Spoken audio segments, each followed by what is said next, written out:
Hello, good evening everyone. My name is doctor Anmol Gupta. और चलिए आज हम लोग प्लांट फिजियोलॉजी का सबसे इम्पोर्टेंट टॉपिक पढ़ते हैं। ठीक है। उस टॉपिक का क्या नाम है? उस टॉपिक का नाम है फोटोसिंथेसिस। क्या नाम है? फोटोसिंथेसिस। ठीक है। ये फोटोसिंथेसिस जो है, ये one of the most typical and difficult topic of the plant physiology में से है, या पूरी बायोलॉजी में से है, इसलिए आप इसको बहुत ध्यान से सुनिएगा।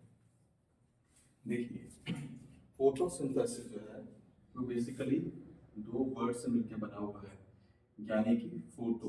फोटो का मतलब होता है फोटोन।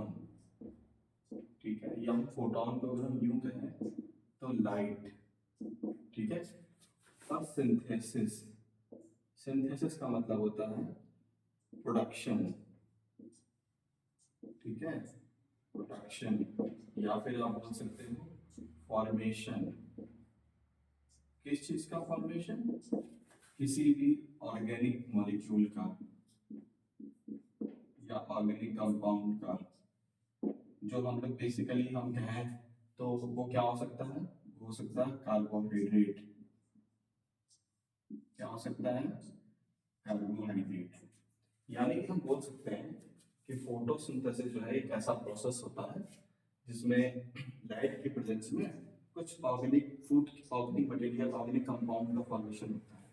हम सिंपल तरीके से अगर बोलें तो ये कह सकते हैं कि फोटोसिंथेसिस एक ऐसा प्रोसेस होता है जिसमें जो लाइट एनर्जी होती है, या जिसे आप बोल सकते हो सोलर एनर्जी, वो कन्वर्ट होती है किसमें? केमिकल एनर्जी में। किसमें कन्वर्ट होती है? केमिकल एनर्जी में। यानी कि इसमें जो लाइट एनर्जी होती है वो केमिकल एनर्जी में कन्वर्ट होती है। ठीक है। और वो केमिकल एनर्जी स्टोर किसमें होती है? स्टोर होती है फूड में। किसमें स्टोर होती है? फूड में। और ये कौन करवाता है? ये करवाते हैं प्लांट्स। ठीक है।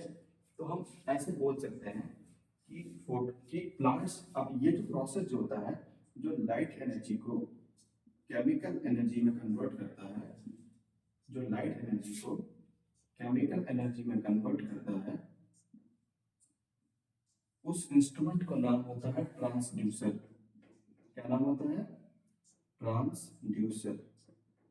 तो हम ये बोल सकते हैं कि plants are the transducer which are responsible for converting the light energy into the chemical energy।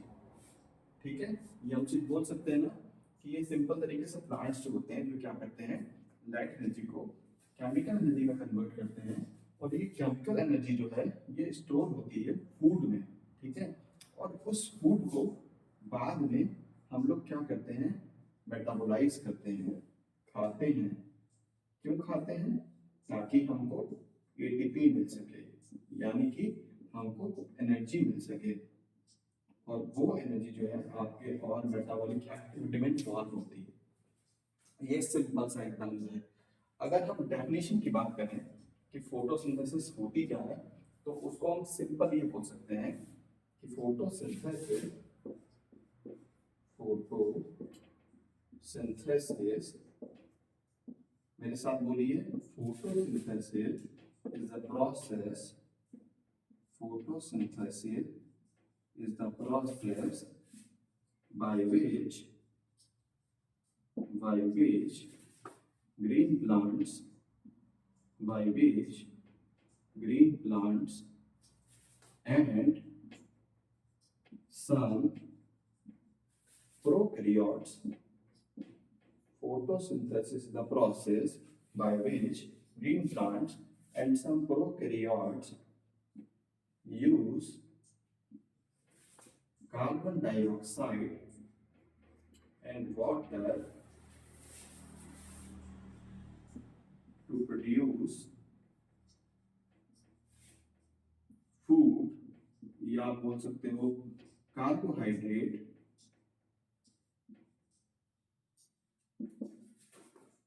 in presence of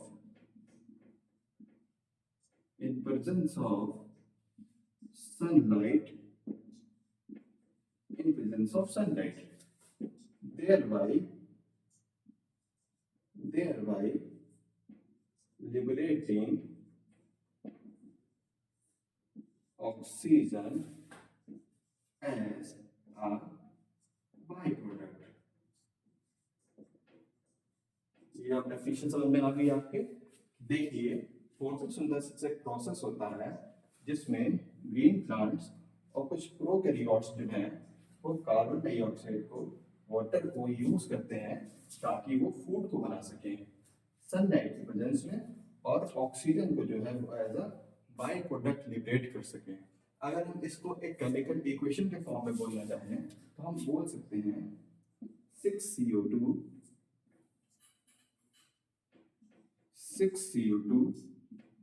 plus 12H2O give rise C6H12O6 plus 6 water molecule और 6 oxygen as a by product.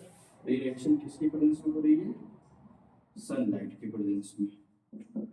ठीक है, तो आप मुझे ये बताइए कि photosynthesis क्यों जरूरी है, हम ये चैप्टर क्यों पढ़ते हैं, why there is need to study this chapter. Photosynthesis क्यों जरूरी है, व्हाई? तो इसके मल्टीपल रीजन हैं। पहला रीजन ये है कि हमको फूड जो है, जो प्लांट फूड बनाता है वो फोटोसिंथेसिस के प्रोसेस से बनाता है और वो फूड हम लोग कंज्यूम करते हैं। यानी कि हम बोल सकते हैं कि जो ग्रीन प्लांट्स हैं उनको हम बोल सकते हैं कि ये क्या है, ये है ऑटोट्रॉफ्स। क्या है? ऑटोट्रॉफ्स। ऑटोट्रॉफ्स क्या होते हैं? ऑटोट्रॉफ्स वो होते हैं जो अपना खाना स्वयं बनाते हैं। ऑटो का मतलब सेल्फ और ट्रॉफ्स का मतलब कि जो खुद से फूड बनाते हैं, और जो फूड ये बनाते हैं वो ह्यूमंस कंज्यूम करते हैं, या आप बोल सकते हो लिविंग ऑर्गेनिजम्स कंज्यूम करते हैं।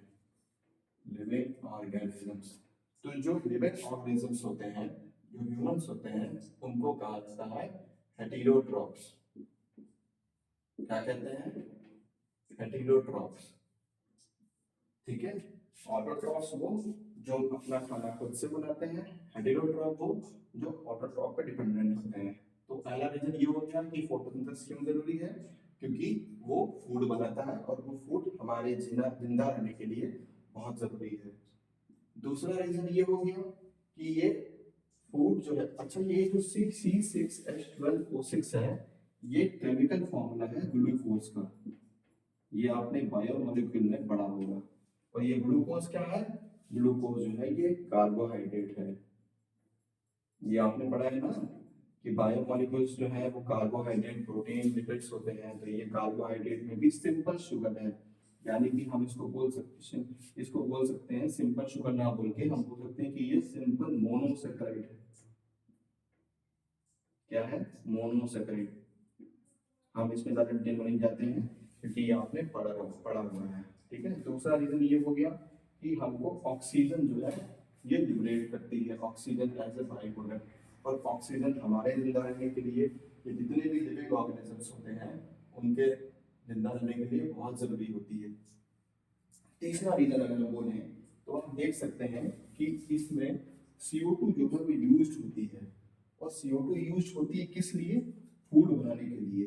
ठीक है, और आपको पता है कि CO2 जो है वो एक ग्रीन हाउस गैस है। कैसी गैस है? ग्रीन हाउस गैस है।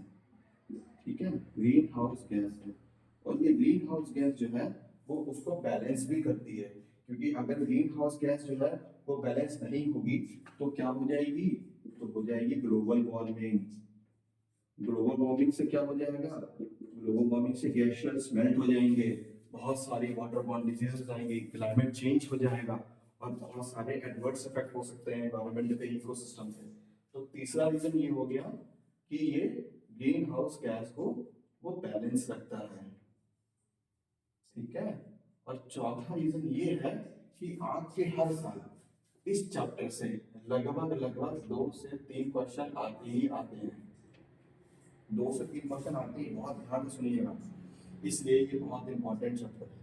तो एक बार फिर से हम रिकॉल करते हैं फोटोसिंथेसिस में कैसा प्रोसेस होता है, इसमें प्लांट्स जो होते हैं वो लाइट के प्रेजेंस में लाइट के प्रेजेंस में फूड बनाते हैं using carbohydrate and water as a substrate and thereby liberating oxygen as a byproduct. इसमें क्या होता है, लाइट एनर्जी जो है वो केमिकल एनर्जी में कन्वर्ट होती है और ये केमिकल एनर्जी स्टोर कहाँ होती है, ये फूड में स्टोर होती है और ये फूड जो है आप लोग मेटाबोलाइज करते हैं, यानी कि हम लोग किस लिए, एटीपी के जनरेशन के लिए, इसलिए जरूरी होती है।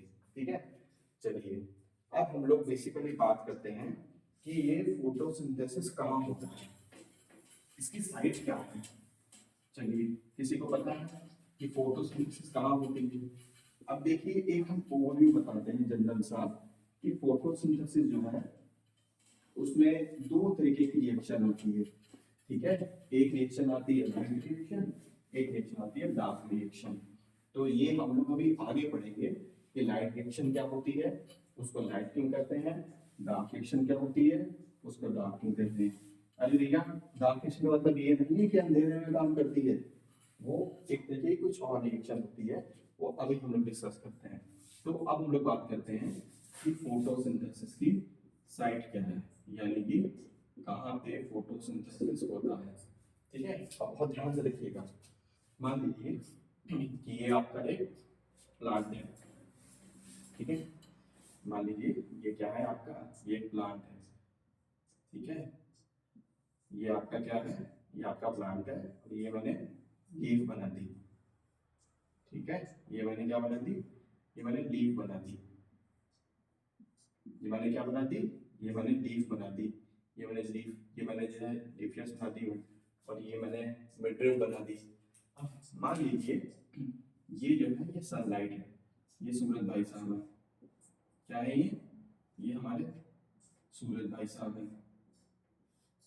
ठीक है, अब ये जो है अपनी इंसिडेंट एनर्जी, इंसिडेंट वेवलेंथ को किस पे फॉल कर रहे हैं, यानी कि आप बोल सकते हो कि ये जो फोटॉन्स है या जो सनलाइट है वो इस पे गिरती है, किस पे गिरती है, लीफ पे गिरती है।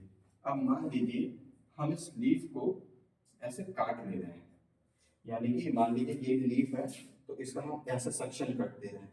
जब इसका सेक्शन हम लोग काट देंगे तो मान के चलिए कि ये लीफ आपको कुछ इस तरीके से दिखाई देगी, इस तरीके से। हम जैसे कि मान लीजिए ये लीफ ऐसे रखी हुई है ना, अभी हमने इसको काट दिया, काटने के बाद हमने ऐसे मोड़ दिया इसको और इसको ऐसे मोड़ दिया। अब मान के चलिए कि ये लीफ रखी हुई है, ये लीफ रखी हुई है इस तरीके से। ठीक है, तो जब मतलब कि मान लीजिए लीफ को ऐसे रखेंगे तो इसकी दो सरफेस आ जाएंगी।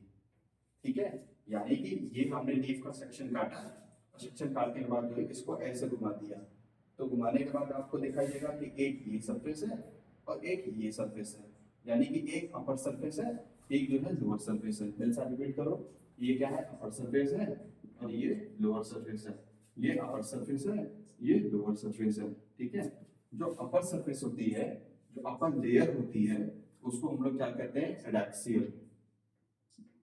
क्या कहते हैं, एडैक्सियल। अपर लेयर को हम लोग क्या कहते हैं, एडैक्सियल। नीचे वाली जो लेयर होती है उसको हम लोग कहते हैं एडैक्सियल। क्या कहते हैं, एडैक्सियल। ठीक है, अब कैसे याद होगा, देखिए नीचे जो है वो है बेस। ठीक है, B for base, B for abaxial. ठीक है, B for base, B for abaxial, B for base, B for abaxial, B for base, B for abaxial, B for base, B for abaxial. और ऊपर वाली surface जो होती है वो axial होती है। ठीक है, अब इसमें क्या होते हैं, कुछ सेल्स प्रेजेंट होते हैं। ठीक है, इनको हम लोग कहते हैं मेसोफिल सेल्स, ये लॉन्गिट्यूडिनल सेल्स हैं। और कुछ सेल्स जो होते हैं वो सर्कुलर भी होते हैं। ठीक है, ये मेसोफिल सेल्स हैं, ये इसका न्यूक्लियस हो गया।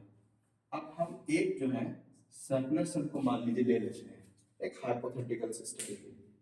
तो ये जो सर्कुलर सेल है, ठीक है, इस ये जो सर्कुलर सेल जो होता है, ठीक है, ये जो सर्कुलर सेल है ये कौन सा सेल है आपका, मेसोफिल सेल है। कौन सा सेल है ये है आपके मेसोफिल सेल। कौन सा सेल है, ये आपके मेसोफिल सेल है। कौन सा सेल है, मेसोफिल सेल है। ठीक है, अब हमने एक मेसोफिल सेल को ले लिया और उसमें देखा कि इसमें एक डबल मेम्ब्रेन स्ट्रक्चर प्रेजेंट है। ठीक है, इसको हम लोग क्या कहते हैं, इसको हम लोग कहते हैं क्लोरोप्लास्ट। क्या कहते हैं इसको? इसको हम लोग कहते हैं क्लोरोप्लास्ट। क्या कहते हैं इसको? क्लोरोप्लास्ट। और ये मान लीजिए न्यूक्लियस बना हुआ है। क्या बना हुआ है? न्यूक्लियस बना हुआ है। चलिए अब हम लोग थोड़ा क्लोरोप्लास्ट को और अच्छे तरीके से बना लेते हैं, ठीक है? यानी कि हम लोग इसको और बड़ा तरीके से बनाते हैं। तो देखिए ये आपका जो है, ये आपका एक डबल मेम्ब्रेन स्ट्रक्चर है, सेल ऑर्गेनेल है क्लोरोप्लास्ट, ठीक है? आप इसमें क्या होते हैं, इसमें कुछ आप बोल सकते हैं जैसे कि सिक्के होते हैं ना, या फिर लूडो खेला होगा। लूडो पे एक चिपटी वाली गोटी होती है ना, उसको एक के ऊपर एक के ऊपर एक के ऊपर एक रखी जाती है। वैसे ही स्ट्रक्चर जो है यहाँ भी प्रेजेंट होता है, ठीक है? या आप जो है सिक्के रख लीजिए, 5 के 10 के जैसे आप चाहें, और एक पर एक स्टैक लगा लीजिए। तो देखिए ये जो स्ट्रक्चर जो है वो यहाँ भी प्रेजेंट होता है। ये देखिए, ये 1, ये 2, ये 3, ये 4, ये वेरिएबल हो सकते हैं, कितने भी हो सकते हैं। फिर ये लगा दीजिए, ये सब क्या है? ये सब क्या है? ये सब थाइलेकॉइड्स हैं। ये सब क्या है? ये थाइलेकॉइड्स हैं। ये और यहाँ पे भी बना देते हैं। ये क्या है? ये थाइलेकॉइड्स हैं। क्या है ये? ये थाइलेकॉइड्स हैं। ये क्या है? ये थाइलेकॉइड्स हैं, ठीक है? अब ये जो थाइलेकॉइड्स होते हैं, ये एक फ्लैट थाइलेकॉइड से ही जुड़े हुए होते हैं। ये जो आपको स्ट्रक्चर दिख रहा है, ये भी एक तरीके का फ्लैट ही थाइलेकॉइड है। क्या है ये भी एक फ्लैट थाइलेकॉइड है, ठीक है? इसको हम लोग क्या कहते हैं? लैमेला। क्या कहते हैं इसको? इसको हम लोग कहते हैं लैमेला। क्या कहते हैं इसको? लैमेला। ये क्या है? ये है थाइलेकॉइड, थाइलेकॉइड, थाइलेकॉइड, थाइलेकॉइड। समझ में आ रहा है? ये भी क्या है? ये भी है आपका थाइलेकॉइड, ठीक है? ये भी आपका क्या है? ये भी आपका थाइलेकॉइड, थाइलेकॉइड, थाइलेकॉइड, थाइलेकॉइड। ये क्या है आपका? ये भी आपका जो है वो क्या है? ये भी आपका है थाइलेकॉइड, थाइलेकॉइड, थाइलेकॉइड, थाइलेकॉइड, ठीक है? यानी कि एक सिंगल जो स्ट्रक्चर है, इसको हम लोग क्या कह दे रहे हैं? इसको हम लोग कह दे रहे हैं थाइलेकॉइड। क्या कहते रहे हैं? थाइलेकॉइड। और इसी थाइलेकॉइड के ग्रुप को हम लोग बोल दे रहे हैं ग्राना। क्या बोल दे रहे हैं? ग्राना। मेरे साथ रिपीट करिए। ये क्या है? Thylakoid, thylakoid, thylakoid, thylakoid. ये क्या है? Group of thylakoids is known as grana. Group of thylakoid is known as grana. Group of thylakoid is known as grana. Group of thylakoid is known as grana. समझ गए? ठीक है। अब यहाँ पे क्या होता है? यहाँ पे एक छोटे छोटे जो है एक सेल ऑर्गेन होते हैं जिसका नाम होता है राइबोसोम। क्या नाम होता है इसका? राइबोसोम। और आपने पढ़ा होगा सेल में कि राइबोसोम्स क्या होते हैं? ये ऐसे सेल ऑर्गेन्स होते हैं जो प्रोटीन सिंथेसिस में रिस्पांसिबल होते हैं। किसमें रिस्पांसिबल होते हैं? प्रोटीन सिंथेसिस में। ये 2 तरीके के होते हैं, आपने पढ़ा होगा, हम यहाँ इसमें डिस्कस नहीं करते हैं, ठीक है? फिर यहाँ पे एक जो है स्टार्च ग्रैन्यूल प्रेजेंट होते हैं, ठीक है? ये क्या है? ये है स्टार्च ग्रैन्यूल्स। इनका काम क्या होता है?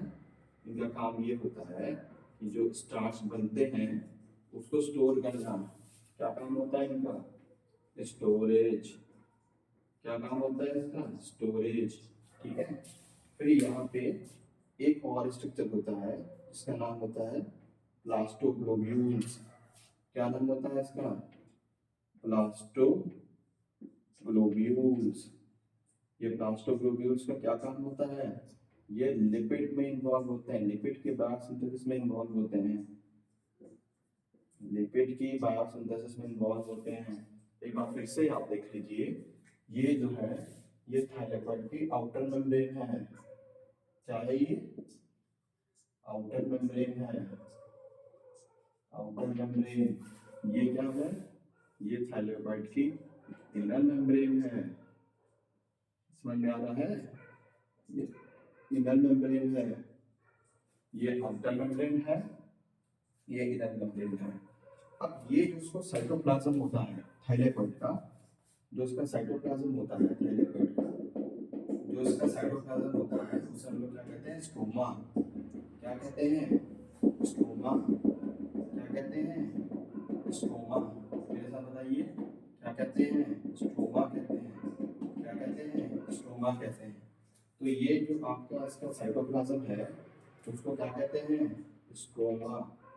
तो यानी कि ये लैमेला कहाँ प्रेजेंट है? स्ट्रोमा में। तो इसको क्या कहेंगे? इसको कहेंगे स्ट्रोमा लैमेला। समझ गए? इसको क्या कहेंगे? Stroma lamella. ठीक है, यानी फिर से देखिए, ये इनर मेम्ब्रेन हो गई, ये आउटर मेम्ब्रेन हो गई, ये आपके थाइलेकोइड्स हो गए, इनके ग्रुप को हमने ग्रेना कहा है। फिर ये जो है जिनसे अटैच है उनको लैमेला कहा गया है। ये स्ट्रोमा में प्रेजेंट है, इसलिए इसको स्ट्रोमा लैमेला कहा गया है। ठीक है, और ये राइबोसोम्स हैं, प्लस ये आपके स्टार्च ग्रैन्यूल्स हैं, और ये प्लास्टोग्लोब्यूल्स हैं। समझ गए? ये किसका स्ट्रक्चर है? ये स्ट्रक्चर है आपका, ये स्ट्रक्चर है आपका क्लोरोप्लास्ट का। किसका स्ट्रक्चर है? क्लोरोप्लास्ट का। ठीक है, अच्छा बताइए, ये एक डबल मेम्ब्रेन स्ट्रक्चर है। क्लोरोप्लास्ट के अलावा और कौन कौन से डबल मेम्ब्रेन स्ट्रक्चर्स होते हैं? बताइए, किसी को पता हो तो। ये आपका होमवर्क है, आप मेरे को नेक्स्ट सेशन में बताइएगा कि क्लोरोप्लास्ट के अलावा और कौन कौन से ऐसे सेल ऑर्गेन्स होते हैं जो डबल मेम्ब्रेन स्ट्रक्चर्स होते हैं। ठीक है, अब देखिए होता क्या है। होता इस तरीके से है कि लाइट रिएक्शन जो होती है वो होती है थाइलेकोइड्स में। ठीक है, कहाँ होती है? थाइलेकोइड्स में। हम थोड़ा सा इसको एक अलग से भी बनाते हैं। ठीक है, अब हम क्या करेंगे ना, एक थाइलेकोइड्स को पूरा निकाल लेंगे और इस थाइलेकोइड को ही हम लोग जो है एक बनाते हैं।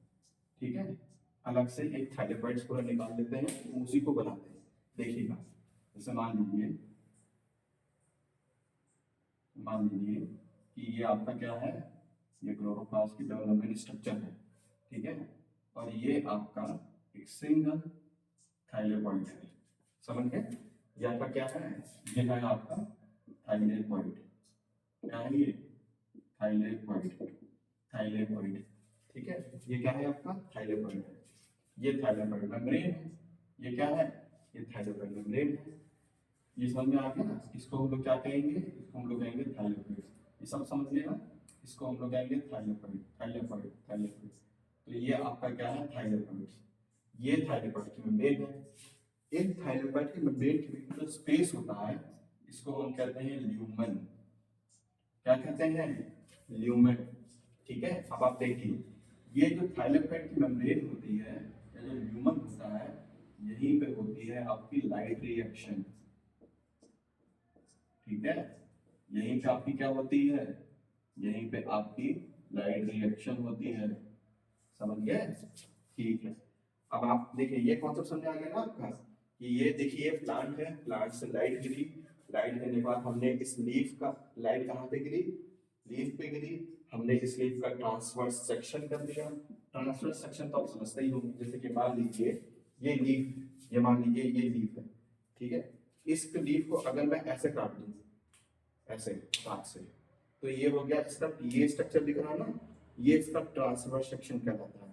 तो इसकी जो ये सरफेस है वो ये वाली है, इसकी नीचे वाली सरफेस है वो ये वाली है, और उसके बीच में दिख रहा है ये मेसोफिल सेल्स बने हुए हैं।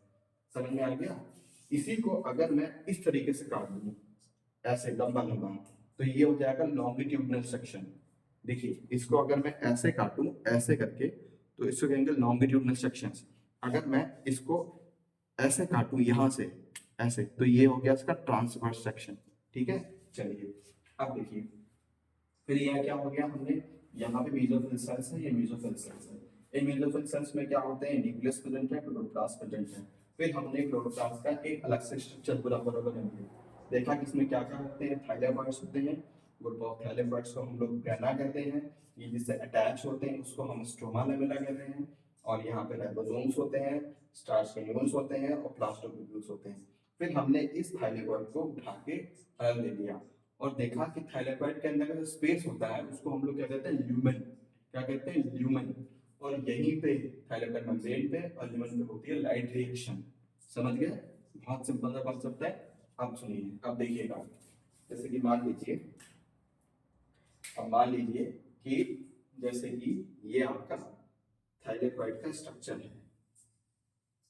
ठीक है, ये आपका थाइलेकोइड का स्ट्रक्चर है, डबल मेम्ब्रेन स्ट्रक्चर है। ठीक है।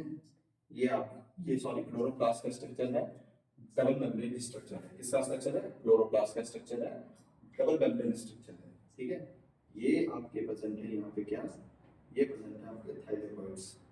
ये क्या प्रेजेंट है? थाइलेकोइड्स। ये क्या प्रेजेंट है?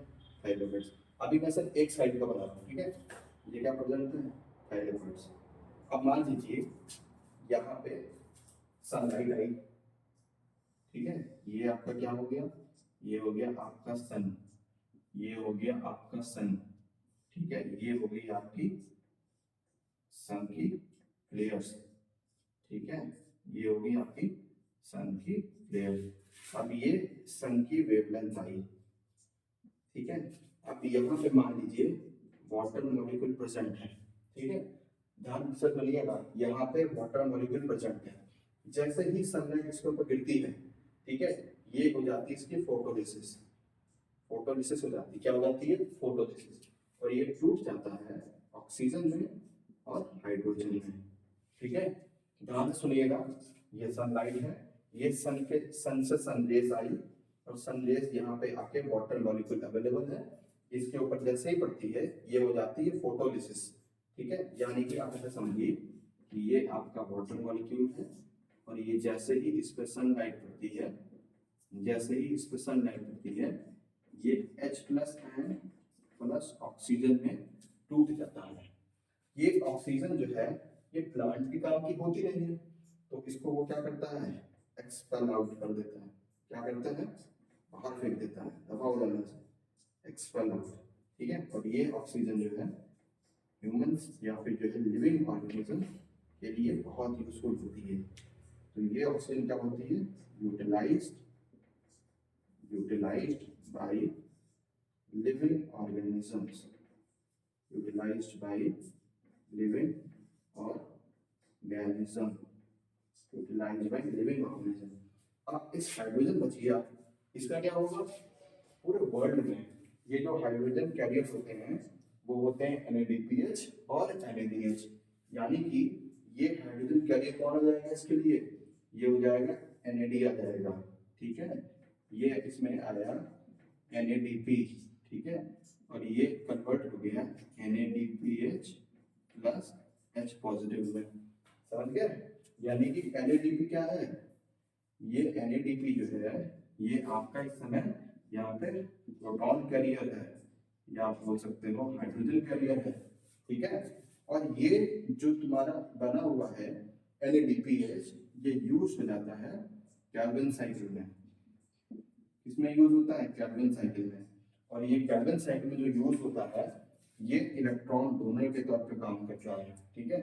और आपकी ये डार्क रिएक्शन यहाँ पे चलती है, ठीक है। तो ये कैल्विन साइकिल होती है, यही है आपकी डार्क रिएक्शन। क्या है आपकी? यही है आपकी डार्क रिएक्शन। यानी कि आप देखेंगे ये आपकी लाइट रिएक्शन चल रही है, कि जिसमें लाइट रिएक्शन में आपकी फोटोलिसिस ऑफ वाटर भी, ये जो प्रोसेस है इसको कहते हैं photolysis of water, photolysis of water. और इसके लिए मैंगनीज और क्लोराइड आयन बहुत नेसेसरी होते हैं। फोटोलिसिस ऑफ वाटर में मैंगनीज और क्लोराइड आयन बहुत नेसेसरी होते हैं। देखिए ये आपका नीट का बहुत इंपॉर्टेंट क्वेश्चन है, ये पूछा जाता है। और आपका जो ये क्वेश्चन है स्टार्टिंग में बताया था कि जो सनलाइट होती है वो बोलता है कि लाइट एनर्जी को केमिकल एनर्जी में कन्वर्ट करता है, वो भी बहुत इंपॉर्टेंट पॉइंट था, वो भी क्वेश्चन आया हुआ है, ठीक है। तो इसमें कौन कौन से आयंस इन्वॉल्व होते हैं? मैग्नीशियम और क्लोराइड, यानी कि ये इसमें बहुत ज्यादा इंपॉर्टेंट रोल प्ले करते हैं एज ए मेटल, ठीक है। अब देखिए ये जो रिएक्शन है आपकी, इसको हम लोग कहते हैं लाइट रिएक्शन, और ये हो गई आपकी डार्क रिएक्शन। ये बात आपको समझ में आ गई, ठीक है। अब देखिए, अब हम एक स्टेटमेंट बनाते हैं, ठीक है।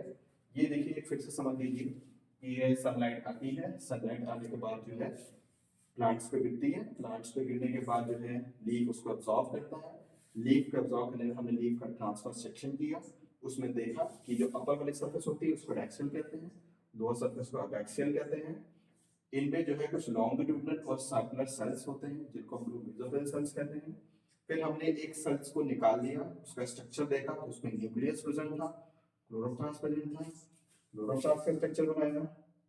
फिर क्लोरोप्लास्ट का स्ट्रक्चर बनाने के बाद जो है हमने देखा कि ये जो थाइलेकॉइड है, ये थाइलेकॉइड का जो स्पेस होता है उसको ल्यूमन कहते हैं।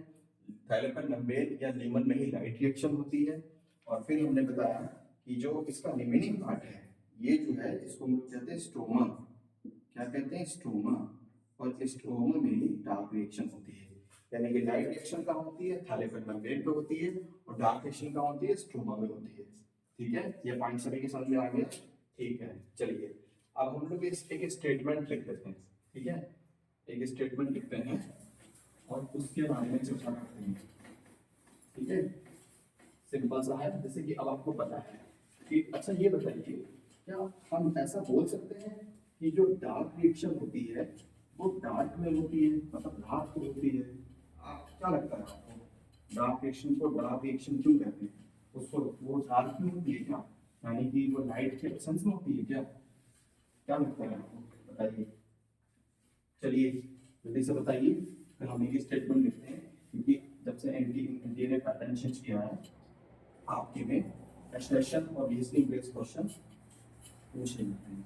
ठीक है, चलिए तो हम एक स्टेटमेंट लिखते हैं। ठीक है, स्टेटमेंट लिखते हैं और वो स्टेटमेंट ये है कि हम लोग बोल सकते हैं कि Calvin cycle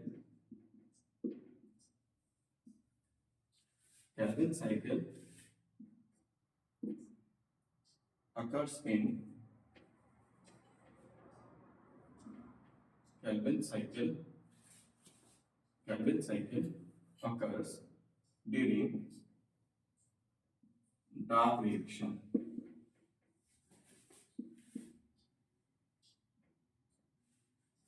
Kelvin cycle occurs during dark reaction in stroma, but it never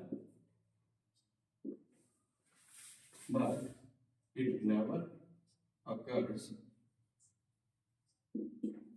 during night. ठीक है, यानी कि Kelvin cycle occurs during dark reaction in stroma, but it never occurs during night. क्या रीजन हो सकता है इसका, बताइए, क्या रीजन हो सकता है इसका? Because Kelvin cycle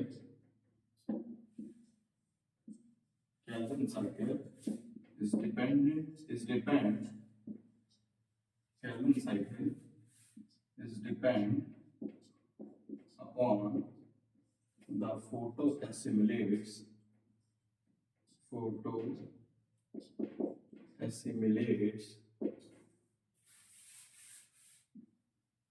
which are produced during light reaction.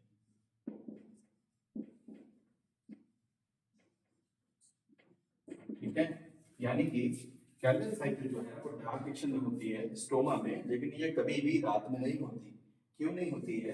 क्योंकि केल्विन साइकिल जो है ये फोटो एसिमुलेट्स पर डिपेंडेंट है, जो कि लाइट रिएक्शन में ही प्रोड्यूस होती हैं। अब ये फोटो एसिमुलेट्स क्या होती हैं?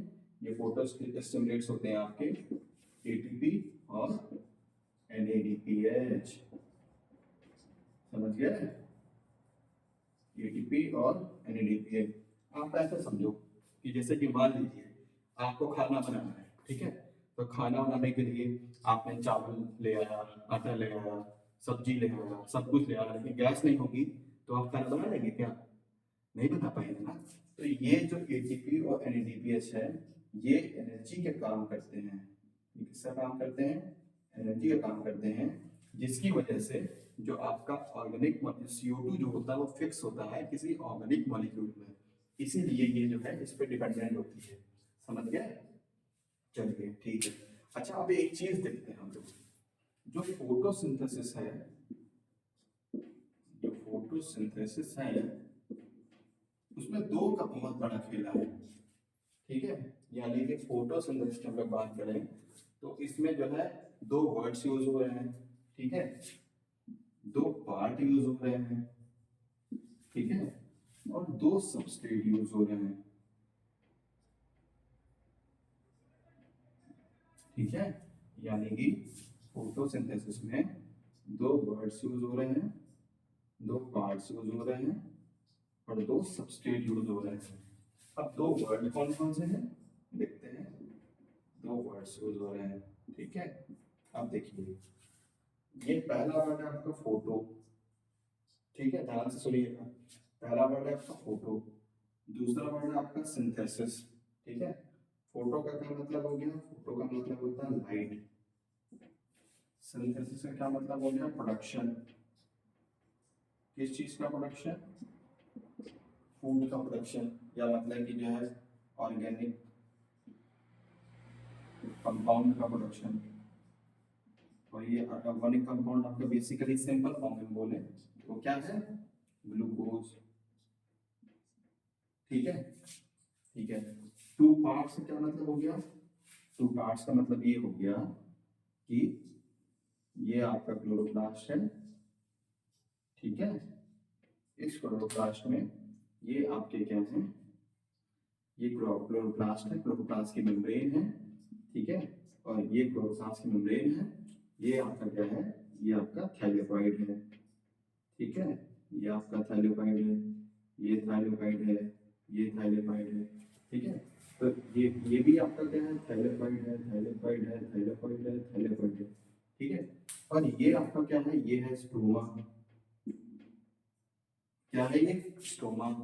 तो यानी कि जो लाइट रिएक्शन होती है वो कहाँ होती है, थाइलाकॉइड में होती है। और यहाँ पे क्या होता है, अभी मैंने आपको पीछे बताया था, यहाँ पे होती है वाटर की फोटोलिसिस। जब वाटर की फोटोलिसिस होती है तो ये टूट जाता है, किसमें टूट जाता है, H प्लस आयन में और ऑक्सीजन में। ऑक्सीजन जो होती है बाहर निकल जाती है, और फिर जो है लिविंग ऑर्गेनिज्म के लिए ये बहुत नेसेसरी गैस है, ठीक है, बहुत इंपॉर्टेंट है ये, ठीक है। और ये जो आपका ग्लूकोज बन रहा है ये आपका कहाँ से बनता है, CO2 से। यानी कि CO2 का जो फिक्सेशन है वो आपका यहाँ होता है, किसमें, कैल्विन साइकिल में, समझ गए। ये आपका कैल्विन साइकिल चलती है, और इस कैल्विन साइकिल में क्या होता है, CO2 का फिक्सेशन होता है। अब जब CO2 का फिक्सेशन होता है तब क्या बनता है, तभी मतलब जो है अलग अलग मॉलिक्यूल के कंपाउंड्स बनते हैं। अब जो CO2 का फिक्सेशन होता है उसमें कई सारी साइकिल चलती हैं, यानी कि उसमें थोड़ा C3 साइकिल भी चलती है, C4 साइकिल भी चलती है, कैन भी होती है, फिर फोटो रेस्पिरेशन भी है, जिसे आप जो है आगे चल के C2 साइकिल कहते हैं, ठीक है।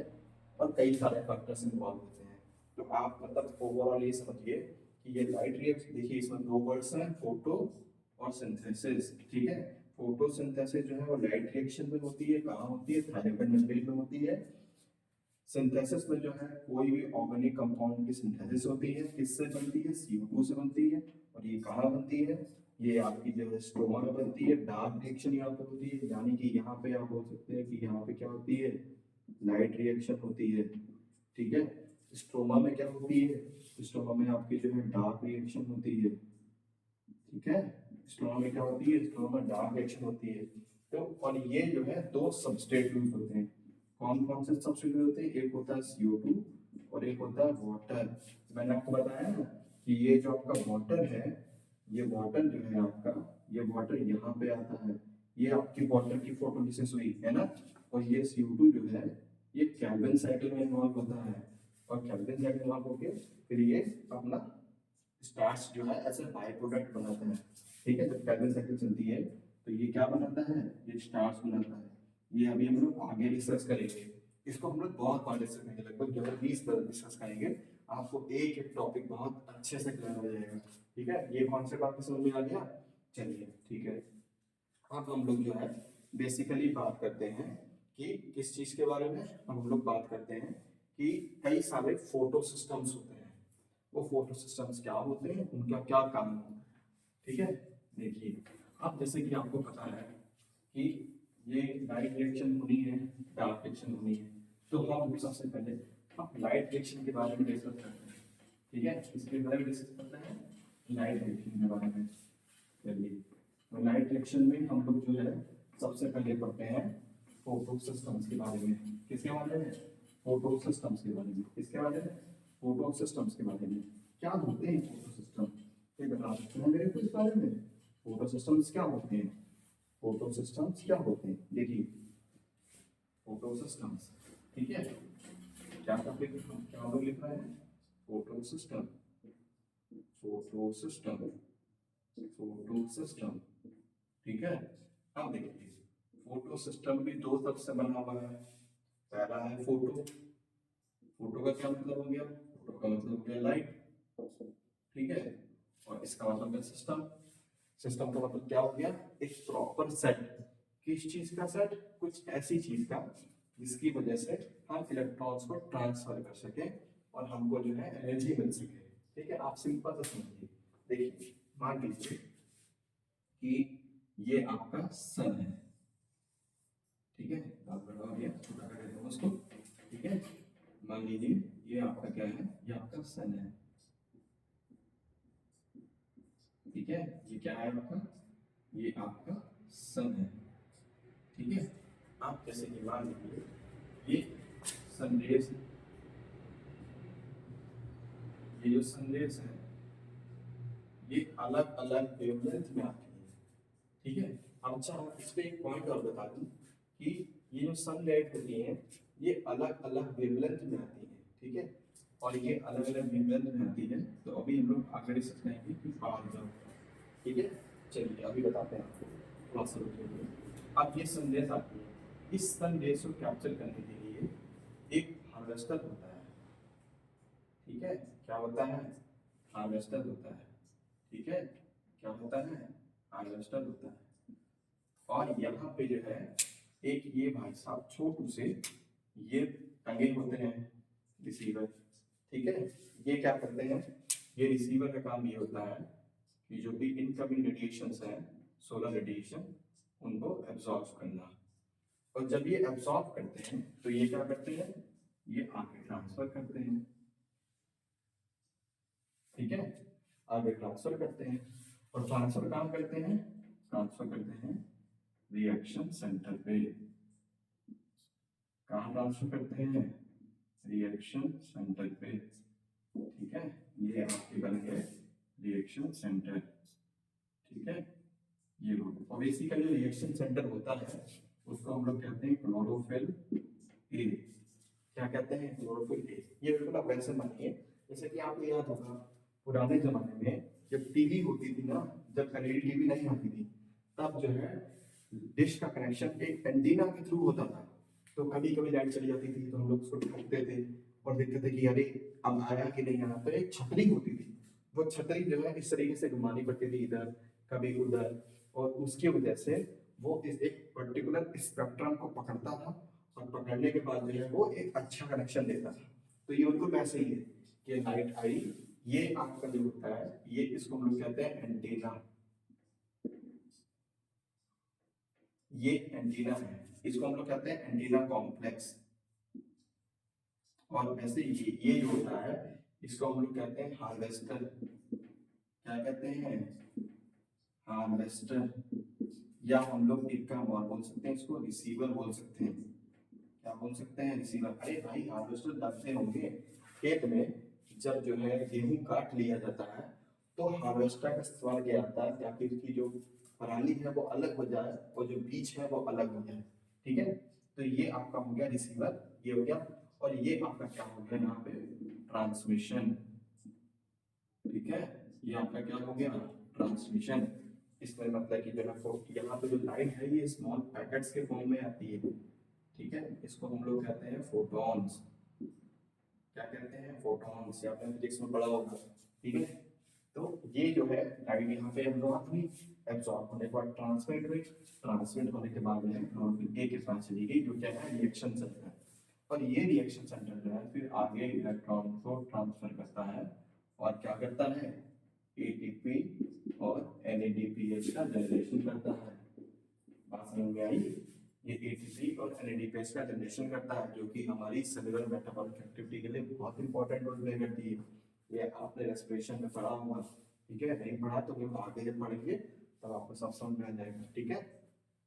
ठीक है, अब आप मान लीजिए कि जैसे कि जो सनलाइट होती है, उस सनलाइट में बहुत सारी वेवलेंथ होती है, ठीक है, बहुत सारी क्या होती है, वेवलेंथ होती है। आप ऐसे समझिए कि मान लीजिए ये आपका एक सन है, ठीक है, क्या है, ये आपका सन है,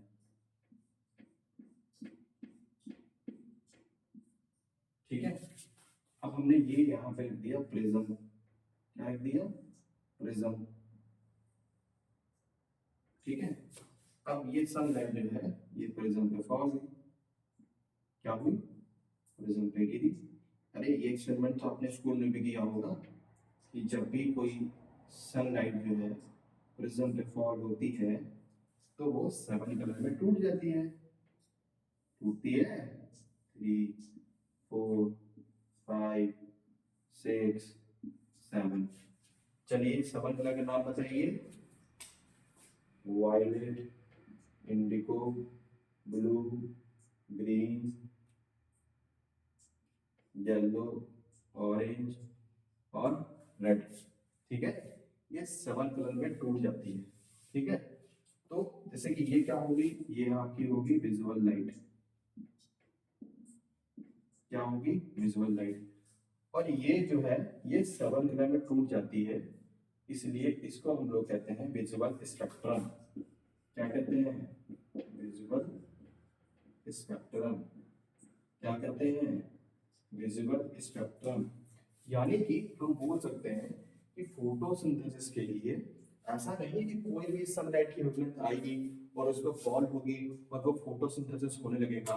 फोटोसिंथेसिस के लिए एक स्पेसिफिक वेवलेंथ जरूरी होती है, एक पर्टिकुलर स्पेसिफिक विजुअल स्पेक्ट्रम पड़ी जरूरत होती है, विजुअल स्पेक्ट्रम जरूरी होती है, जिसको हम लोग कहते हैं पावर। क्या कहते हैं, पावर, यानी कि फोटोसिंथेटिक एक्टिव रेडिएशन। क्या कहते हैं, photosynthetic active radiation, photosynthetic active radiation, photosynthetic active radiation, इसको हम लोग क्या कहते हैं, पावर। यानी कि हम लिख सकते हैं ओनली a particular wavelength या बोल सकते हो visible spectrum, visible spectrum of sunlight is required for photosynthesis. Only a particular visible spectrum of sunlight is required for photosynthesis. और उसको हम लोग क्या कहते हैं, उसको हम लोग कहते हैं फोटोसिंथेटिक एक्टिव रेडिएशन। क्या कहते हैं, पार। और ये जो फोटोसिंथेटिक एक्टिव रेडिएशन होती है, इसकी जो वेवलेंथ होती है वो होती है 400 नैनोमीटर से 700 नैनोमीटर तक, ठीक है। क्या होती है, 400 नैनोमीटर से 700 नैनोमीटर तक। यानी कि जो सनलाइट होती है, जो सनलाइट विजुअल लाइट होती है, इसकी वैसे वेवलेंथ जो होती है, मान लीजिए वो होती है 200 नैनोमीटर से 1400 नैनोमीटर तक, ठीक है। लेकिन ये जो 200 से लेकर 1400 नैनोमीटर तक वेवलेंथ है, ये जरूरी नहीं है, केवल एक स्पेसिफिक पोर्शन इस विजुअल लाइट का जरूरी है फोटोसिंथेसिस के लिए, जिसको हम लोग कहते हैं फोटोसिंथेटिक एक्टिव रेडिएशन, उसको हम लोग कहते हैं PAR, पार। और इसकी जो रेंज होती है वो 400 से लेकर 700 नैनोमीटर तक होती है। यानी कि हम बोल सकते हैं कि जो विजुअल लाइट होती है इसकी वेवलेंथ होती है 400 नैनोमीटर, ठीक है। और जो रेड लाइट होती है इसकी वेवलेंथ होती है 700 नैनोमीटर, समझ गए। इसकी वेवलेंथ होती है कितनी, 700 नैनोमीटर, ठीक है। रेड लाइट की वेवलेंथ कितनी होती है, 700 नैनोमीटर। और वायलेट की कितनी होती है 400 नैनोमीटर। ठीक है। अब जैसे कि आपने एक चीज पढ़ा होगा, क्या आपने प्लांक्स इक्वेशन पढ़ी होगी। प्लांक्स इक्वेशन क्या होती है, E is equal to H upon lambda, ये पढ़ी है ना आपने। ठीक है, E का मतलब क्या होता है, E का मतलब होता है एनर्जी। ठीक है, H क्या होता है आपका, H जो है आपका होता है प्लांक्स कांस्टेंट। क्या होता है, प्लांक्स कांस्टेंट। C क्या होती है आपकी वेलोसिटी ऑफ सनलाइट, या आप जो है इसको स्पीड भी बोल सकते हो, स्पीड ऑफ विजुअल लाइट या सनलाइट को बोल दो। ठीक है, और लैम्डा क्या होती है वेवलेंथ। ठीक है, तो इसका जो रिलेशन होता है वो इसका इनवर्सली प्रोपोर्शन होता है, यानी कि E is inversely proportion to wavelength. ठीक है, यानी कि हम बोल सकते हैं कि अगर वेवलेंथ ज्यादा है, ठीक है, अगर वेवलेंथ जो है वो ज्यादा है तो जो एनर्जी जो है वो कैसी होगी, कम होगी। एनर्जी कम, वेवलेंथ ज्यादा। ठीक है, तो यानी कि हम बोल सकते हैं कि जो विजुअल लाइट होती है इसकी वेवलेंथ कितनी है 400 नैनोमीटर, तो इसकी एनर्जी कितनी होगी मैक्सिमम। रेड लाइट है, इसकी वेवलेंथ कितनी होती है 700 नैनोमीटर, तो इसकी एनर्जी कितनी है, इसकी एनर्जी है कम, less compare to visual light. एक कॉन्सेप्ट समझ में आ गया आपको, मैं फिर से बताता हूँ। देखिए, सनलाइट जो है विजुअल लाइट आती है, विजुअल लाइट जो है ये प्रिज्म से टकराई। ठीक है, किससे प्रिज्म से टकराई, ग्लास प्रिज्म से टकराई। ठीक, और प्रिज्म से टकराने के बाद ये 7 ग्लास में टूट गई। कौन कौन से बोला, blue green yellow orange red. ठीक है, और इसको हम लोग कहते हैं विजुअल स्पेक्ट्रम। और ये विजुअल स्पेक्ट्रम जो होती है ये इसी की केवल जो सनलाइट की जो स्पेसिफिक वेवलेंथ होती है विजुअल स्पेक्ट्रम पे वही रिस्पांसिबल होती है फोटोसिंथेसिस के लिए, बाकी इन्वॉल्व नहीं होती है। यानी कि 200 से लेकर 400 नैनोमीटर तक वेवलेंथ आ रही है सन से, तो केवल 400 से लेकर 700 तक ही यूज होती है फोटोसिंथेसिस में। ठीक है, उसी को हम लोग कहते हैं फोटोसिंथेटिक एक्टिव रेडिएशन, यानी कि पीएआर। फिर मैंने बताया ये इक्वेशन होती है प्लांक्स इक्वेशन। ठीक है, E is equal to H upon lambda, यहाँ पे एनर्जी होती है जो मिली हुई होती है, प्लांक्स कांस्टेंट होता है, स्पीड होती है, और ये वेवलेंथ होती है। ठीक है, अब इसका जो रिलेशन होता है वो इनवर्सली प्रोपोर्शनल होता है, यानी कि अगर एनर्जी ज्यादा होगी तो वेवलेंथ कम होगी, वेवलेंथ ज्यादा होगी तो एनर्जी कम होगी। तो यानी कि वॉलेट की अगर वेवलेंथ 400 नैनोमीटर तक है तो उसकी एनर्जी ज्यादा होगी, रेड की वेवलेंथ अगर ज्यादा है तो उसकी एनर्जी कम होगी। ये कॉन्सेप्ट सबको समझ में आ गया, चलिए ठीक है। अब हम लोग थोड़ा बात करते हैं इसी के बारे में, इसके बारे में रेड के बारे में। जैसे कि मैंने बताया कि जो 700 नैनोमीटर जो होती है इसको हम लोग क्या कहते हैं, इसको हम लोग कहते हैं रेड वेवलेंथ। ठीक है, अब ये जो रेड वेवलेंथ होती है ना ये भी दो तरीके की होती है। कितने तरीके की होती है, दो तरीके की होती है। कितने तरीके की होती है, दो तरीके की होती है। ये दो तरीके की क्यों होती है अभी बताते हैं आपको, देखिए। ठीक है, ये जो रेड वेवलेंथ होती है ये बेसिकली इसके दो पार्ट्स होते हैं। जो रेड वेवलेंथ होती है इनके क्या होते हैं, दो पार्ट्स होते हैं, यानी कि जो रेड वेवलेंथ है इसके, जो रेड वेवलेंथ है इसके क्या होते हैं, इसके दो पार्ट्स होते हैं। ठीक है, दो इसके क्या होते हैं, इसके पार्ट्स होते हैं। एक होता है आपका 680 नैनोमीटर, ठीक है, और एक होता है आपका 700 नैनोमीटर। समझ में आ रहा है कॉन्सेप्ट। रेड वेवलेंथ के दो पार्ट होते हैं, एक होता है 680 नैनोमीटर, एक होता है 700 नैनोमीटर। जो 680 नैनोमीटर होता है ये 680 इसलिए कहा जाता है क्योंकि ये 600 नैनोमीटर की वेवलेंथ को एब्सॉर्ब करता है। ठीक है, इसलिए इसको कहते हैं रेड। और जो 700 नैनोमीटर की लाइट को एब्सॉर्ब करता है उसको हम लोग कहते हैं फार रेड। अब आप परेशान मत होइए, आपको सब याद हो जाएगा। अभी देखिए कि आप देख रहे हैं ना कि रेड वेवलेंथ जो है वो 600 नैनोमीटर 80 नैनोमीटर की वेवलेंथ को एब्सॉर्ब करता है, और जो फार रेड है वो 700 नैनोमीटर की वेवलेंथ को एब्सॉर्ब कर रहा है। तो हम देख रहे हैं कि ये जो रेड जो है ये मतलब कि दूर जा रहा है। देखिए ना, ये 600 नैनोमीटर है और ये 700 की तरफ जा रहा है, तो ये लेट से दूर जा रहा है ना, ये 680 जो है 700 की तरफ जा रहा है, यानी कि ये जो आपका वेवलेंथ है लेट से दूर जा रहा है, इसलिए इसको कहते हैं फार रेड लाइट। ठीक है, और ये जो अलग अलग वेवलेंथ है ये अलग अलग फोटो सिस्टम्स में अवेलेबल होती है। तो ये जो 680 नैनोमीटर की वेवलेंथ है ये होती है आपकी फोटो सिस्टम 2 में, और ये 700 नैनोमीटर की वेवलेंथ है ये होती है आपकी फोटो सिस्टम 1 में। ये कॉन्सेप्ट आपको समझ में आ गया? ठीक है, चलिए अब जैसे कि मैंने आपको बताया था कि यही होते हैं फोटो सिस्टम्स। फोटो सिस्टम्स का मतलब ये होता है कि एक पर्टिकुलर तरीके से लाइट का ट्रांसमिट होना, ठीक है, via using different photo systems. और ये जो आपके जो फोटो सिस्टम फर्स्ट होता है जो 700 नैनोमीटर की वेवलेंथ ऑब्जर्व करता है, इसको हम लोग कहते हैं P700। ये P700 इसलिए क्योंकि यहाँ पे जो पिगमेंट्स हैं वो बेसिकली 700 नैनोमीटर की वेवलेंथ को ऑब्जॉर्व करता है, और इसको हम लोग कहते हैं P680, यानी कि ये 680 नैनोमीटर की वेवलेंथ को ऑब्जॉर्व करता है। अब हम लोग बात करते हैं पिगमेंट्स क्या होते हैं। ठीक है, तो बेसिकली हम अगर देखें तो फोटोसिंथेसिस में दो तरीके के पिगमेंट्स इन्वॉल्व होते हैं। कौन कौन से पिगमेंट्स होते हैं?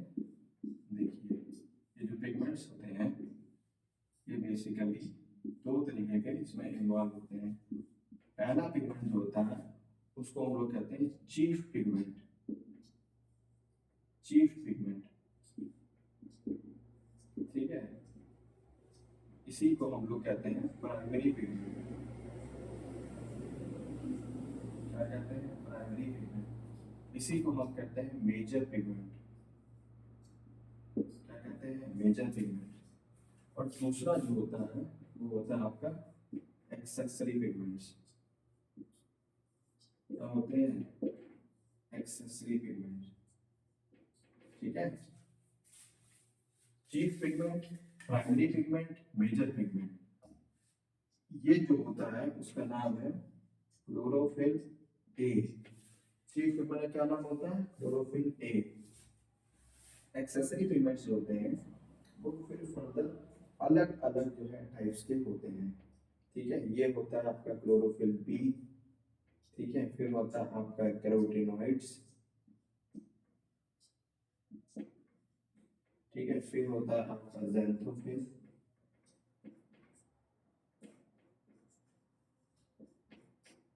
और फिर होती है कुछ अदर प्रोटीन्स।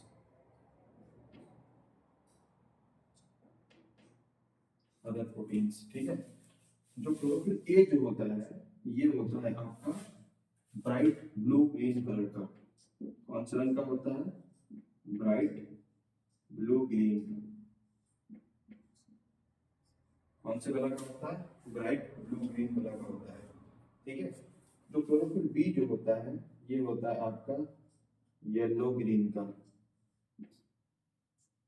ठीक है, जो कैरोटीनॉइड्स होता है आपका वो होता है आपका येलो ऑरेंज। क्या होते हैं? Yellow orange. और जो ज़ैंथोफिल होते हैं ये आपके येलो कलर के होते हैं। तो देखिए, ये एक सबसे अबंडेंट पिगमेंट है पूरे वर्ल्ड में। कौन सा? Chlorophyll A. ठीक है, और ये कौन से कलर का होता है? ब्राइट ब्लू ग्रीन कलर का होता है।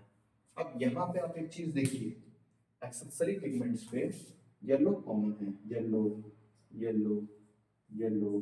ठीक है, तो आपको ध्यान रखना है कि जो पेप्टाइड्स होते हैं ये गाजर में होता है। इसमें होता है कैरेट में। ठीक है, और कैरेट कैसी होती है? तो किसी ऑरेंज कलर की होती है, तो इसके लिए येलो ऑरेंज कलर के लिए है। ठीक है, ज़ैंथोफिल्स जो है वो येलो कलर के होते हैं, और जो क्लोरोफिल बी जो है वो येलो ग्रीन कलर के होते हैं। ठीक है, ये बात आपको समझ में आ गई? ठीक। अब ये जो क्लोरोफिल ए होता है यही है आपका रिएक्शन सेंटर। क्या है आपका? Reaction centre. ठीक है, रिएक्शन सेंटर का मतलब ये होता है कि मान लीजिए ये एकदम आपका राजा है। ठीक है, और ये जो एक्सेसरी पिगमेंट्स हैं ये मान लीजिए ये आपके राजा के इर्द गिर्द अर्दली लोग हैं, यानी कि ये सारा काम करते हैं किसके लिए? इसके लिए। अब ये एक्सेसरी पिगमेंट्स का फंक्शन क्या होता है, चलिए देखते हैं एक्सेसरी पिगमेंट्स का फंक्शन के बारे में। इसके मतलब कि बेसिकली दो फंक्शंस होते हैं। पहला फंक्शन ये होता है कि ये जो सनलाइट होती है, जो सनलाइट की वेवलेंथ होती है, स्पेक्ट्रम होता है, उसको जो है क्लोरोफिल ए तक पहुंचाता है। बार बार ध्यान से सुनिएगा, ये जो एक्सेसरी पिगमेंट्स होते हैं, ये जो सनलाइट होती है, विजुअल स्पेक्ट्रम होती है, अगर मान लीजिए कभी कभी बादल आए हुए हैं, सनलाइट जो है वो प्रॉपर रूप से नहीं आ रही है, तो उस स्थिति में जो एक्सेसरी पिगमेंट्स होते हैं ये बहुत सारे होते हैं। ये क्या करते हैं, लाइट को कलेक्ट करते हैं, और कलेक्ट करने के बाद जो है रिएक्शन सेंटर तक पहुंचाते हैं। ठीक है, पहला काम ये हो गया इसका, ये सनलाइट की वेवलेंथ को एब्जॉर्ब करते हैं। ठीक है, एब्जॉर्ब करने के बाद रिएक्शन सेंटर तक पहुंचाते हैं। दूसरा काम इसका ये होता है कि जो क्लोरोफिल ए होता है उसको फोटो ऑक्सीडेटिव डैमेज से बचाते हैं। फोटो ऑक्सीडेटिव डैमेज से बचाते हैं। अब ये फोटो ऑक्सीडेटिव डैमेज क्या होता है, मान लीजिए अगर सनलाइट बहुत ज्यादा इंटेंसिटी के साथ जो है फॉल हो रही है, जैसे कि इक्वेटर पे होता है। ठीक है, इक्वेटर तो आप जानते हैं ना, तो जीरो लैटिट्यूड पे होता है। तो वहां पे जो है ये क्या करते हैं, पहले ये रिसीव करते हैं, और रिसीव करने के बाद फिर आगे ट्रांसमिट करते हैं। तो ये क्लोरोफिल ए का जो रिएक्शन पैटर्न है उसके स्ट्रक्चर को बचाते हैं। ठीक है, अब इसको आप ऐसे समझिए कैसे लाइट ट्रांसमिट होती है। मैं थोड़ा सा एग्जांपल लेके समझाता हूँ। जैसा मान लीजिए इधर वाला, ठीक है, जैसे मान लीजिए ये आपकी सनलाइट है। ठीक है, ये क्या है, ये आपकी सन है, ये सन है, ये जो है इसकी सनलाइट होती है। ठीक है, अब मान लीजिए ये आपके रिएक्शन सेंटर पर है। क्या है ये रिएक्शन सेंटर प्रेजेंट है। क्या है ये आपके मल्टीपल रिएक्शन एक्सेसरी पिगमेंट्स है। क्या है, ये है एक्सेसरी पिगमेंट्स है। क्या है ये, एक्सेसरी पिगमेंट्स है। और ये एक्सेसरी पिगमेंट के बाद ये भाई साहब ऊपर बैठे हुए हैं रिएक्शन सेंटर, ये पे क्या है, क्लोरोफिल ए। तो मान लीजिए सनलाइट जो है यहाँ से आएगी, ये मतलब कि एक्सेसरी पिगमेंट इसको रिसीव करेगा, ये दूसरे को देगा, दूसरा तीसरे को, तीसरा चौथे को, चौथे को, और जाके फिर ये रिएक्शन सेंटर पे लाइट को पहुंचा देगा। ये रिएक्शन सेंटर जो है ये फिर अपना एक्साइट हो जाएगा, और एक्साइट होने के बाद ये इलेक्ट्रॉन देगा प्राइमरी इलेक्ट्रॉन एक्सेप्टर को, प्राइमरी इलेक्ट्रॉन एक्सेप्टर को। और ये दोनों ही फोटो सिस्टम में अलग अलग होते हैं, यानी कि PS1 में अलग होता है और PS2 में अलग होता है, PS1 में अलग होता है। ये हम लोग आगे बढ़ेंगे। और ये क्यों देगा, ताकि ATP का जनरेशन हो सके। ठीक है, तो ये सब चीज आपकी समझ में आ गई कि फोटो सिस्टम होता क्या है। फोटो सिस्टम में एक प्रॉपर सिस्टम होता है। ठीक है, अब इसको आप, तो फोटो सिस्टम में एक प्रॉपर सिस्टम होता है जिसमें जो है लाइट, इसमें दो कॉम्प्लेक्सेस इन्वॉल्व होते हैं, PS1 PS2। PS1 PS2 को PS1 PS2 क्यों कहते हैं, क्योंकि ये डिफरेंट डिफरेंट वेवलेंथ की लाइट को ऑब्जॉर्व करता है। ठीक है, तो ये स्टेटमेंट बन सकता है कि photo system 1 and photo system 2 are different in nature because they receive different wavelength of light। फिर जैसे कि अगर हम बात करें लाइट हार्वेस्टिंग कॉम्प्लेक्सेस की, तो और ये जो फोटो सिस्टम 1 और 2 जो होते हैं, ये इन दोनों को मिला के हम लोग बोल सकते हैं कि ये होते हैं लाइट हार्वेस्टिंग कॉम्प्लेक्स। क्या होते हैं, light harvesting complex, light harvesting complex. अभी हम डिस्कस करेंगे कि लाइट हार्वेस्टिंग कॉम्प्लेक्सेस में किस तरीके से जो है वो लाइट आती है, वो रिसीव करती है, और वो जो है कैसे वो आगे ट्रांसमिट करती है। ठीक है, फिर हमने बताया कि किस तरीके से ये जो होते हैं, ये क्या है, ये सारे के सारे एक्सेसरी पिगमेंट्स हैं। क्या है ये, एक्सेसरी पिगमेंट्स हैं। क्या है ये, एक्सेसरी पिगमेंट्स हैं। ठीक है, थोड़ा और अच्छे से गड़बड़ी है। ये क्या है, ये है एक्सेसरी पिगमेंट्स। क्या है ये, एक्सेसरी पिगमेंट्स। समझ गए, ठीक है। अब जैसे कि मैंने आपको बताया कि ये एक्सेसरी पिगमेंट्स हैं, ये डिफरेंट डिफरेंट वेवलेंथ को रिसीव करते हैं, ट्रांसमिट करते हैं और रिएक्शन सेंटर तक पहुंचाते हैं। इसमें कई सारे पिगमेंट्स इन्वॉल्व होते हैं। ये जो एक्सेसरी पिगमेंट्स होते हैं ये 4 तरीके के होते हैं, क्लोरोफिल बी, स्कैपुलॉइड्स, ज़ैंथोफिल और अदर प्रोटीन्स। ठीक है, ये जो क्लोरोफिल ए जो होता है ये चीफ पिगमेंट होता है, सबसे मेजर और abundant chlorophyll pigment in the world, सबसे ज्यादा यही है। ये एक्सेसरी पिगमेंट से क्या काम होते हैं? पहला काम ये होता है कि सनलाइट को अब्सॉर्ब करना, अब्सॉर्ब करने के बाद रिएक्शन सेंटर तक पहुंचाना। दूसरा काम ये होता है इस रिएक्शन सेंटर को फोटो ऑक्सीडेटिव डैमेज से बचाना। ठीक है, इसके 2 फंक्शन होता है बेसिकली। चलिए अब हम लोग जो है लाइट हार्वेस्टिंग कॉम्प्लेक्सेस के बारे में थोड़ा सा जान लेते हैं कि लाइट हार्वेस्टिंग कॉम्प्लेक्स को देख रहे हैं और किस तरीके से वो इलेक्ट्रॉन को ट्रांसमिट करते हैं। ठीक है, चलिए लाइट हार्वेस्टिंग कॉम्प्लेक्सेस क्या होते हैं? लाइट हार्वेस्टिंग कॉम्प्लेक्सेस जो है ये एक मॉलिक्यूल्स होते हैं जिसमें कई सारे जिनमें ये मॉलिक्यूल्स होते हैं जिनकी सरफेस पे तो इलेक्ट्रॉन और प्रोटॉन होते ही हैं, ऑलरेडी प्रेजेंट होते हैं। यानी कि अगर हम देखना चाहें तो लाइट हार्वेस्टिंग कॉम्प्लेक्सेस क्या होते हैं? ये एक ऐसे प्रोटीन के स्ट्रक्चर होते हैं, ऐसे मॉलिक्यूल्स होते हैं जो डिफरेंट डिफरेंट प्रोटीन्स का इन्वॉल्व करके इलेक्ट्रॉन को ट्रांसमिट करते हैं और इनकी सरफेस पे इलेक्ट्रॉन प्रोटॉन ऑलरेडी प्रेजेंट होते हैं। देखिए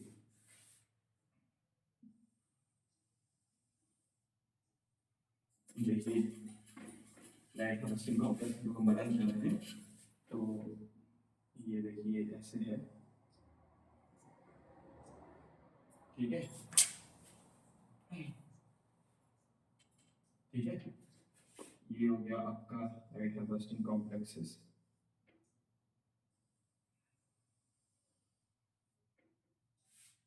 बहुत ज़्यादा हो गया, बैलेंस कर लेते हैं। ठीक है, ये स्ट्रक्चर हो गया और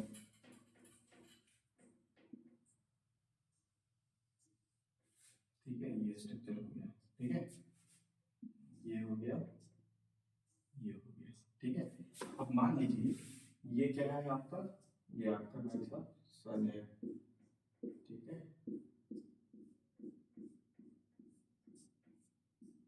ये क्या है? ये आपका सन है। ये सन जो है ये अपनी लाइट को इंसिडेंट करता है, यहाँ तक ले आता है। ठीक है, यहाँ तक बहुत ध्यान से सुनिएगा, यहाँ तक ले आता है। लेकिन और यहाँ पे क्या है? ये आपका रिएक्शन सेंटर है, यानी कि यहाँ पे आपका ए परसेंट है। ठीक है, क्लोरोफिल ए परसेंट है। अब देखिए जो यहाँ से लेके यहाँ तक का जो सफर होगा यहाँ तक का, वो कैसे होगा इसको आप थोड़ा ऐसे देखिए। इसको मैं थोड़ा बड़ा करके बनाता हूँ। ठीक है, देखिए ये आपका ये क्या है आपके, ये है लाइट हार्वेस्टिंग कॉम्प्लेक्सेस।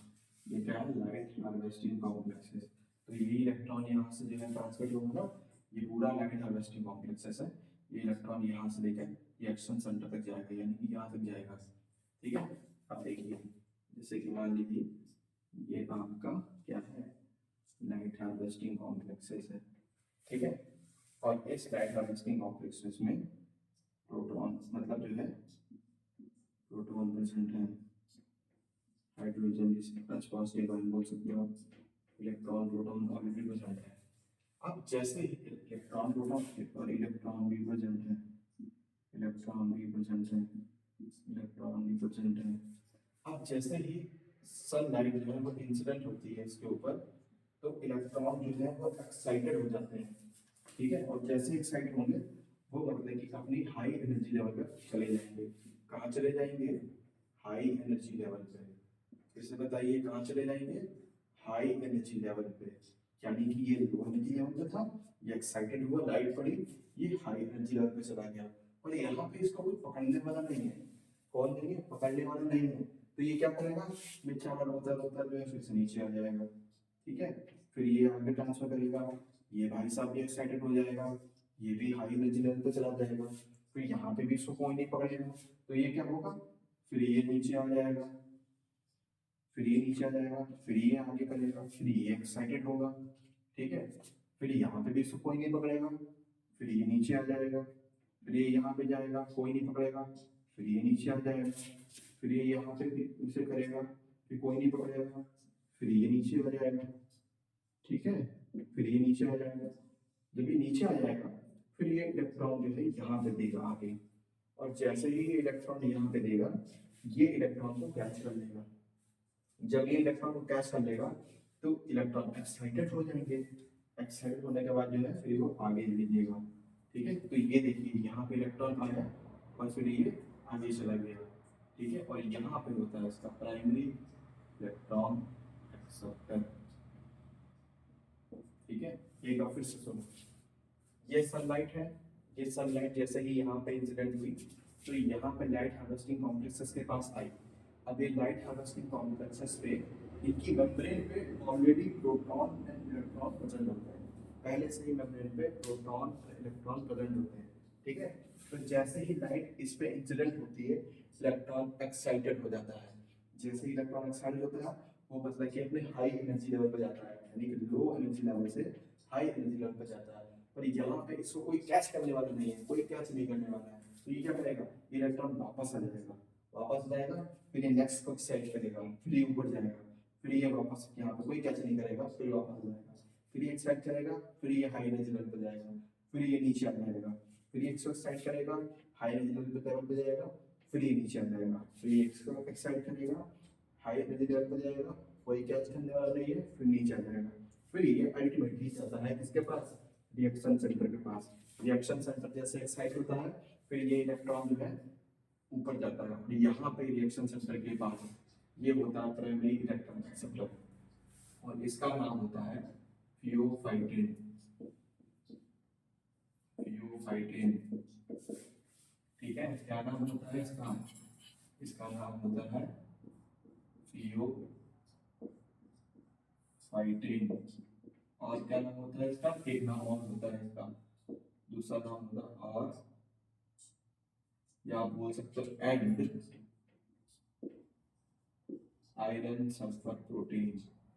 ये जो फियोफाइटिन होता है ये आपके pH2 में इन्वॉल्व होता है, और ये जो आयरन सल्फर प्रोटीन है ये आपका pH1 में इन्वॉल्व होता है। ये जब भी हम लोग आगे पढ़ेंगे तब बताएंगे आपको। अब देखिए जैसे ही मतलब इसने क्लोरोफिल ए ने इलेक्ट्रॉन को पकड़ा, पकड़ने के बाद यूज कर दिया, केवल प्रोटॉन प्रोटॉन रह गया, और प्रोटॉन प्रोटॉन होने की वजह से पूरी मेम्ब्रेन पे पॉजिटिव चार्ज आ गया। तो यह होंगे क्लोरोफिल ए पे भी पॉजिटिव चार्ज आ गया, पॉजिटिव चार्ज आ गया। अब जैसे ही प्राइमरी इलेक्ट्रॉन एक्सेप्टर जो है इलेक्ट्रॉन को एक्सेप्ट करेगा, आपको फर्दर लेवल ट्रांसफर करेगा, ठीक है, वेरियस पाथवेज के थ्रू। उन पाथवे को हम लोग कहते हैं फोटोफॉस्फोराइलेशन, फोटोफॉस्फोराइलेशन। और ये फोटोफॉस्फोराइलेशन जो होता है इसका मतलब होता है, फोटो का मतलब हो गया लाइट, क्या हो गया, लाइट, और फॉस्फोराइलेशन का मतलब होता है generation of ATP from, generation of ATP from ADP and inorganic phosphate.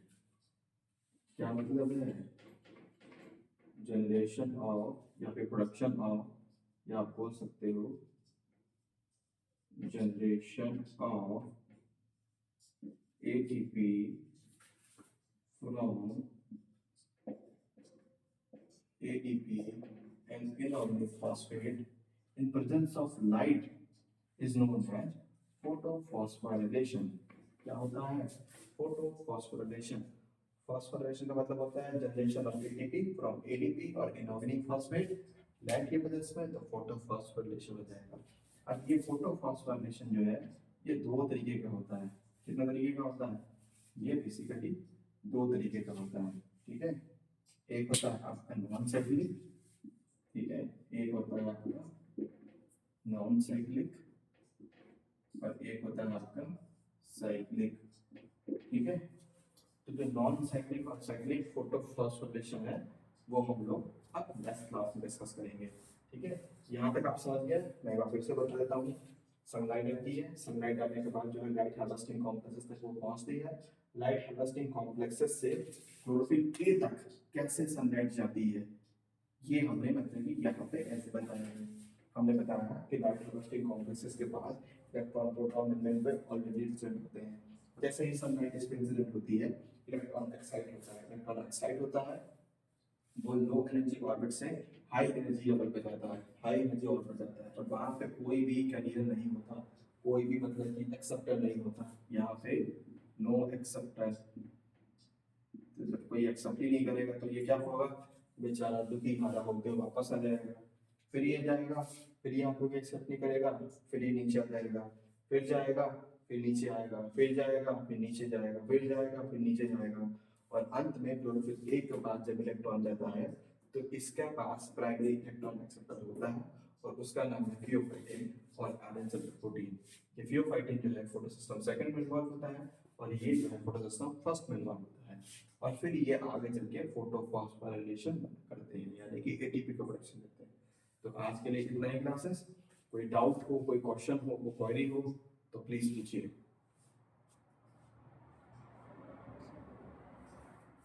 चलिए ठीक है, फिर बाकी हम लोग जो है नेक्स्ट क्लास में नॉन साइक्लिक फोटोफॉस्फोराइलेशन से डिस्कस करते हैं, और इसी में फिर हम लोग साइक्लिक और नॉन साइक्लिक डिस्कस करेंगे, उनके डिफरेंसेस डिस्कस करेंगे, फिर बाकी की चीज डिस्कस करेंगे। असल में जो एनसीईआरटी जो है उन्होंने एक अलग तरीके से बताया हुआ है, उन्होंने पहले अर्ली एक्सपेरिमेंट्स बताया है, पर हम लोग वो सब बाद में डिस्कस करेंगे क्योंकि उसका बहुत ज्यादा इतना रेलेवेंस नहीं है, ये बहुत इंपॉर्टेंट है और ये काफी ट्रिकी रहता है, इसलिए मैंने सोचा कि क्यों ना यहीं से स्टार्ट किया जाए। तो ठीक है, और कुछ आशा करता हूँ कि आपको समझ में आया होगा, कोई दिक्कत हो तो बताइएगा, कोई क्वारी हो तो पूछिएगा। चलिए, thank you, good night, bye.